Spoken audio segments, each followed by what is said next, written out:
केंद्र में प्रधानमंत्री नरेंद्र मोदी के नेतृत्व वाली सरकार के 12 वर्ष पूरे होने के अवसर पर नासिक जिले के यवला में भाजपा युवा मोर्चा द्वारा विशेष कार्यक्रम का आयोजन किया गया। ग्राम देवी श्री जगदम्बा माता मंदिर में महाआरती कर प्रधानमंत्री नरेंद्र मोदी के उत्तम स्वास्थ्य, दीर्घायु और देश सेवा के लिए विशेष प्रार्थना की गई।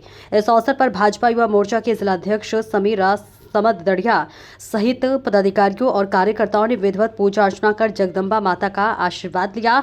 कार्यक्रम के दौरान मोदी सरकार के पिछले 12 वर्षों में किए गए विकास कार्यों, जन कल्याणकारी योजनाओं और महत्वपूर्ण निर्णयों का भी उल्लेख किया गया।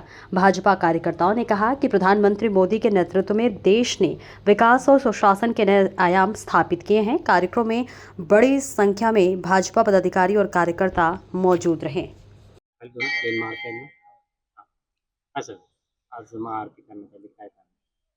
भारताचे लोकप्रिय प्रधानमंत्री आदरणीय नरेंद्रभाई मोदी यांच्या सरकारला आज 12 वर्ष पूर्ण होत आहे।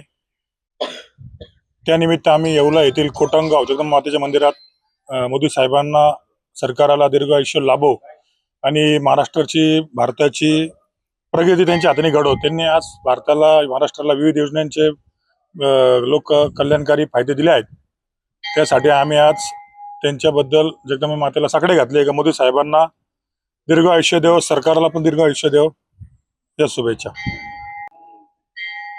भारतीय जनता पार्टी यांचे सर्व देशाचे पंतप्रधान माननीय मोदी साहेब यांनी आज माननीय देशाचे माजी पंतप्रधान पंडित जवाहरलाल नेहरू यांचा विक्रम मोडलेला आहे आणि त्या विक्रमाबद्दल आणि भारताच्या प्रगतीबद्दल आज आम्ही कोटमगाव देवीचे येथे देशासाठी पंतप्रधान मोदी असंच सदैव चांगले कार्य करत राहो यासाठी आम्ही भारतीय जनता पार्टी येवला ग्रामीण व शहराच्या वतीने सर्व भटके विमुक्त आघाडी असू द्या, युवा मोर्चा असू द्या, फादर बॉडी असू द्या, महिला मोर्चा असू द्या, सगळ्या भारतीय जनता पार्टीच्या आघाडी मोर्चाच्या वतीने आज आम्ही कोटमगावला मोदी साहेब तसंच फडणवीस साहेब यांना दीर्घायुष्य लाभो आणि यांच्या हातून अशीच देश सेवा घडो यासाठी आम्ही प्रार्थना केली।